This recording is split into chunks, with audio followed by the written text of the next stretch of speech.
In this world, there exist people whose actions defy common sense. They are the kind of people you never want to associate with under normal circumstances.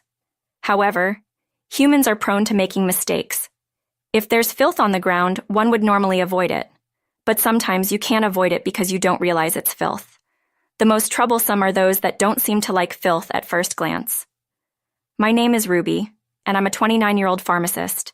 Despite the delicate name Ruby given by my parents, I'm quite tall. Ever since I was a child, I've been tall, standing at 5'7". I'm a head taller than my female colleagues at work. My features are strongly defined, lacking in cuteness. Yet, even someone like me found a good match. I married a man who works in the same building as the pharmacy I work at. His name is Josh, a 30-year-old businessman. He's a gentleman with a bright and calm personality. We became a couple after Josh came to the pharmacy seeking help. Josh's direct boss had come in with a lower back strain. The pharmacy where I work is mostly staffed by women. Being relatively older and taller, I'm oddly adored by my colleagues.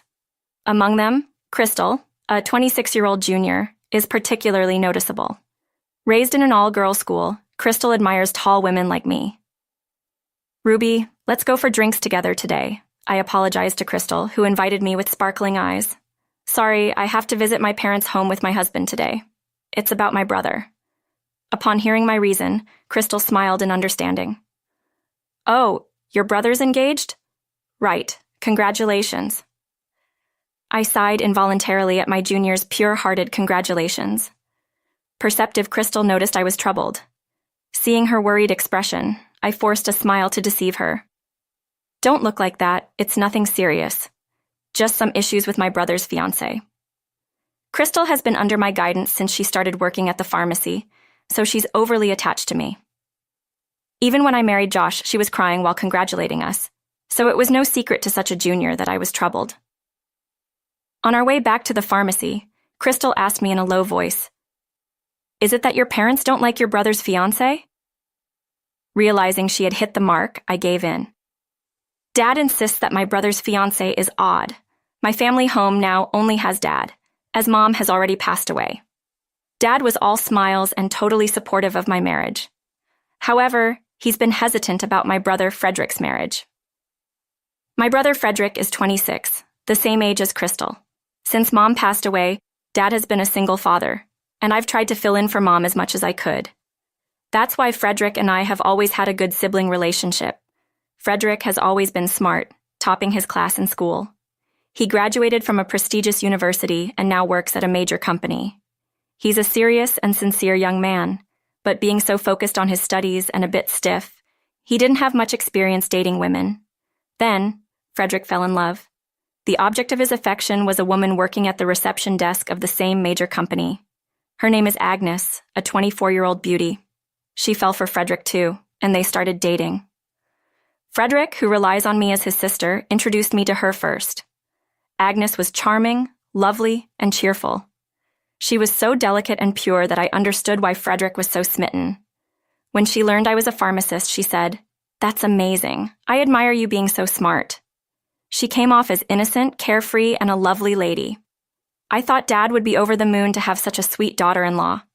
I had no doubts about that. But then, Dad called me as soon as Frederick brought Agnes home. I expected Dad to be thrilled about his son bringing home a lovely fiancé. However, on the phone, Dad lowered his voice. "You know, Agnes seems suspicious. I have a bad feeling about her."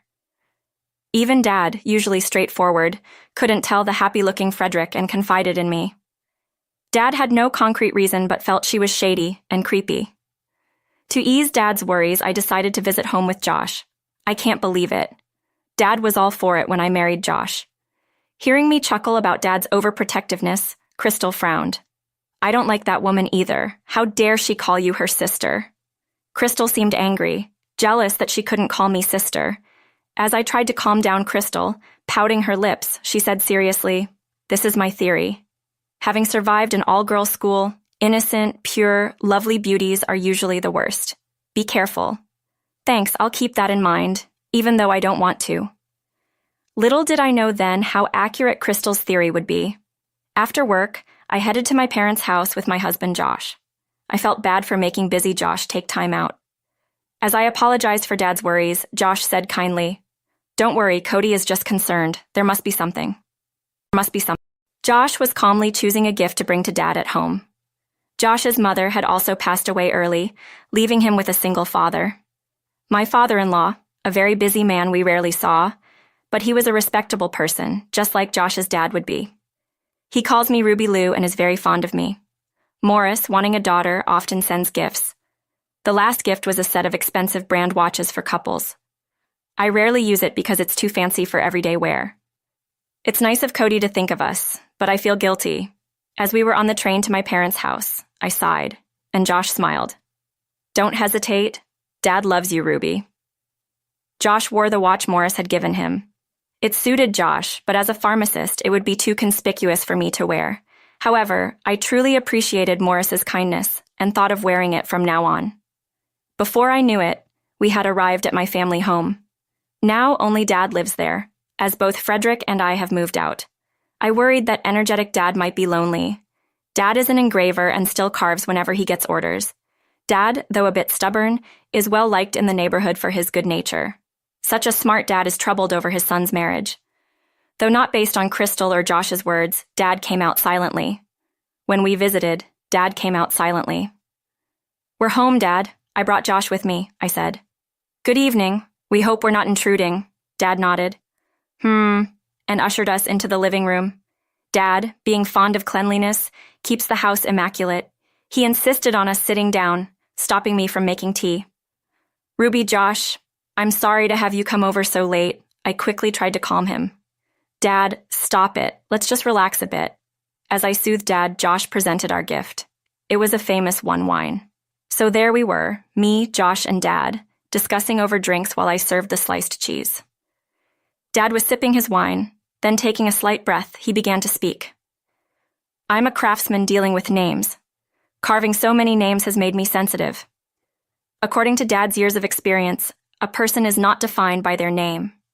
Instead, life is about shaping the given name into one's own. So, Dad senses things when carving names requested by people. He claims to understand if the owner of the name is sincere and hardworking. By carving it, contrary to the belief that a craftsman's work is lonely, it's quite the opposite. They interact with various people like clients, fellow craftsmen, and suppliers. Seemingly indifferent, craftsmen are often the first to observe people closely. Dad mentioned when I first brought Josh home as an example. When I saw Josh, I knew right away that he was right for you.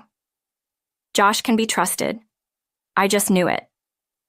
Josh smiled, replying, "I'm honored." But when the topic shifted to Frederick's fiancée, Agnes, Dad's expression hardened. He said he felt an indescribable creepiness the moment he saw Agnes.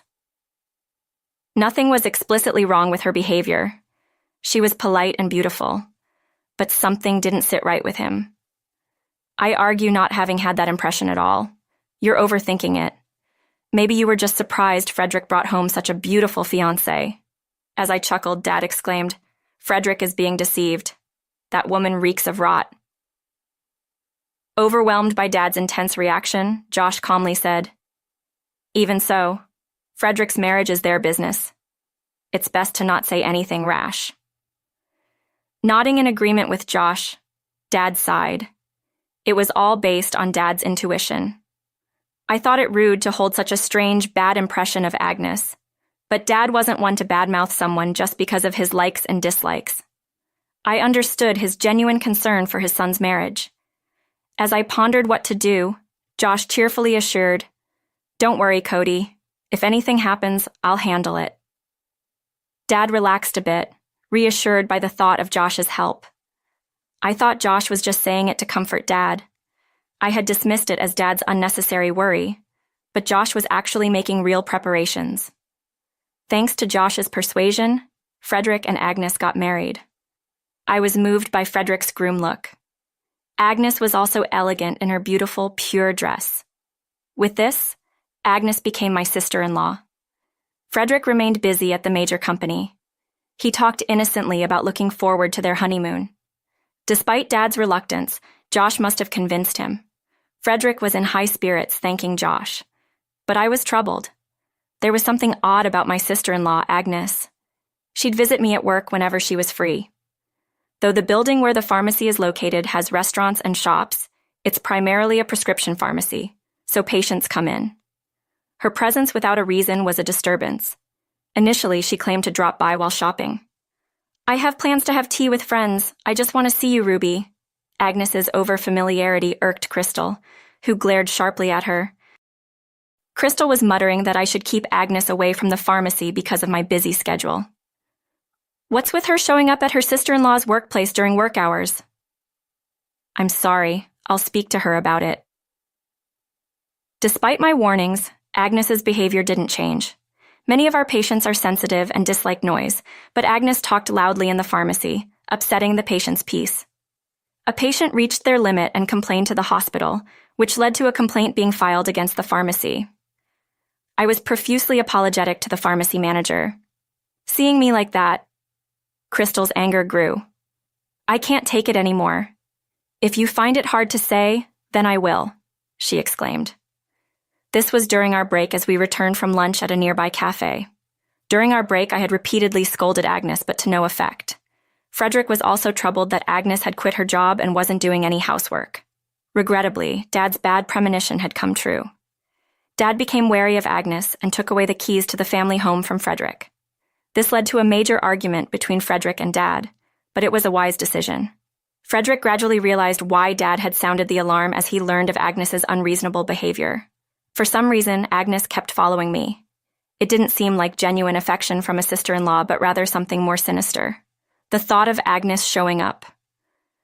One day, Agnes followed me again at the pharmacy, keeping me uneasy. Then, one day, Agnes followed me again. Seeing me frightened, Crystal stepped forward. "Don't follow us. It's a nuisance for the pharmacy." As Crystal glared, Agnes smirked triumphantly. "Be grateful I even visit a place where an ugly big sister like you works." I realized she was referring to me. Before I knew it, Crystal and Agnes were physically fighting. Crystal was furious, yelling, "You lowlife woman!" I hurriedly separated them, but my wallet fell and its contents scattered. Taking advantage of the confusion, Agnes fled. "I'm sorry, I just couldn't control my anger," Crystal apologized. Crystal and I gathered the scattered contents, including my point cards. Finding no cards missing, I felt relieved. However, this was just the beginning of the turmoil. After Agnes finally returned to a peaceful work environment, stopped showing up at the pharmacy, things calmed down a bit. Frederick, somewhat relieved, left for a honeymoon with Agnes. I finally returned to a peaceful work environment. Crystal continued to be a good friend and colleague, but during a lunch break while eating sandwiches outside, she said, "Ruby, about your wallet. Are you sure nothing was stolen? I have a bad feeling." I checked afterwards. Nothing was missing. To my response, Crystal looked uneasy. "Well, if you say so." Crystal, though a bit eccentric, is perceptive and smart. Unbeknownst to me, a vital credit card had been stolen. The culprit was my sister-in-law, Agnes. Agnes's reason for following me was to steal valuables. She had seen the matching watches my husband and I received from Morris, mistaking me for being wealthy because of the expensive brand. Agnes stole my credit card. Agnes went on a shopping spree with it during her trip. Even Frederick, who initially overlooked it, was dismayed by Agnes's extravagant spending.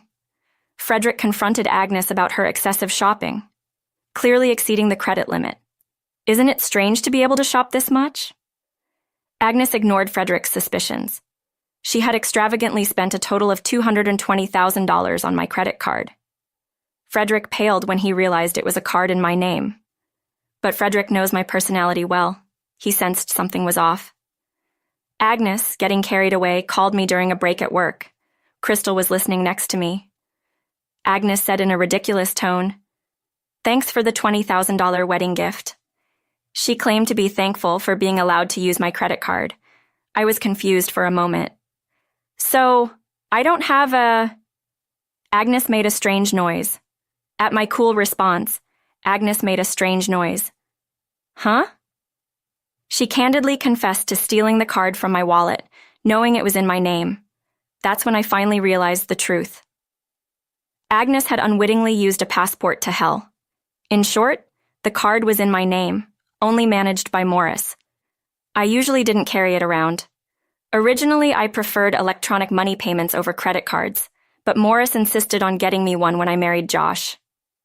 "Use it when you need to, Ruby. The bill goes to my account," he said, laughing heartily. I could never dream of pleading Morris's account, so I never used it. I had almost forgotten its existence. This was a strategy by Josh. Taking Dad's intuition about Agnes seriously, he set a trap. The unused credit card was bait, renewed but never used. He hinted at its existence to Agnes, leading her to steal it. It was natural for me not to panic about a missing credit card. Josh had sneaked in and placed it in my wallet without my knowledge. I had shown Agnes my wallet before. She noticed the credit card then and waited for an opportunity to steal it. When Crystal and Agnes got into a scuffle, I intervened to stop them. That was when the wallet was dropped and she took it. Agnes fell perfectly into Josh's trap. When I explained this to her, Agnes responded with a defiant tone. "I did nothing wrong. Your father-in-law can just pay the 20 grand. I calmly informed her, unaware of the seriousness of the situation. "Morris knows about your misuse. You won't get off easily. Be prepared." Actually, the impressive building where the pharmacy is located is Morris's own company building.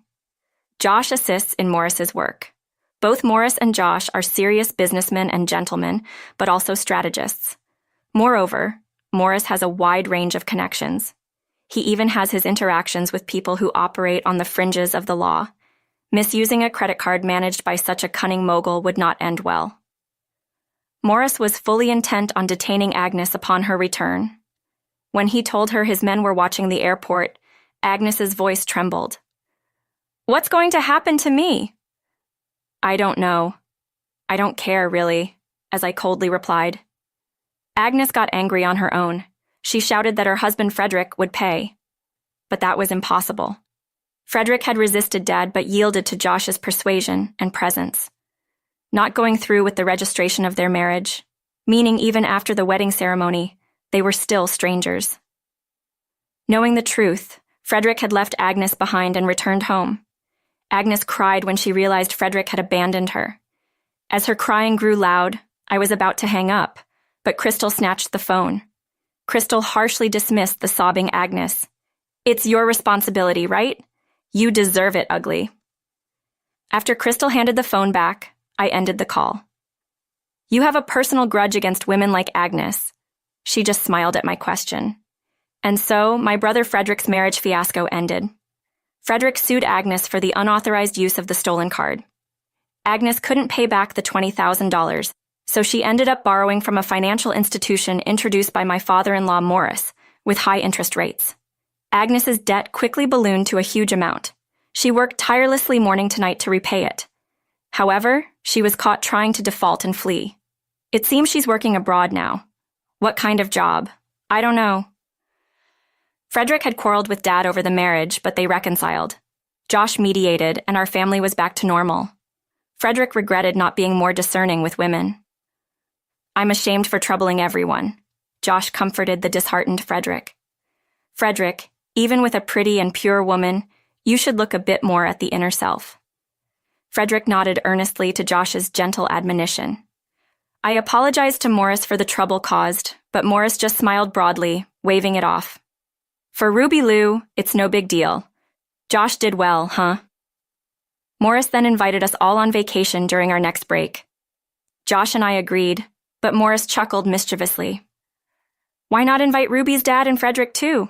And Crystal," he laughed, suggesting to us. Crystal and Frederick would be a good match.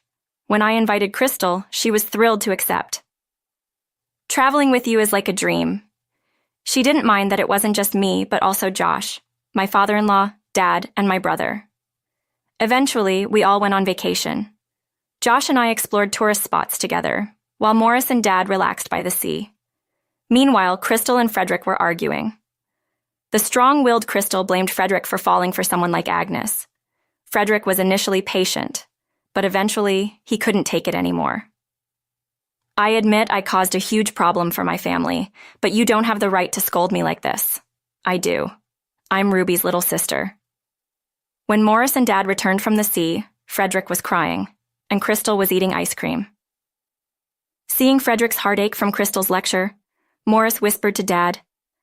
I thought Frederick and Crystal would be a good match. Dad laughed gracefully at Morris's wry smile. Frederick and Crystal, who initially fought upon meeting, got married a year later. Crystal finally became my sister-in-law. Dad was fully supportive of Frederick and Crystal's marriage.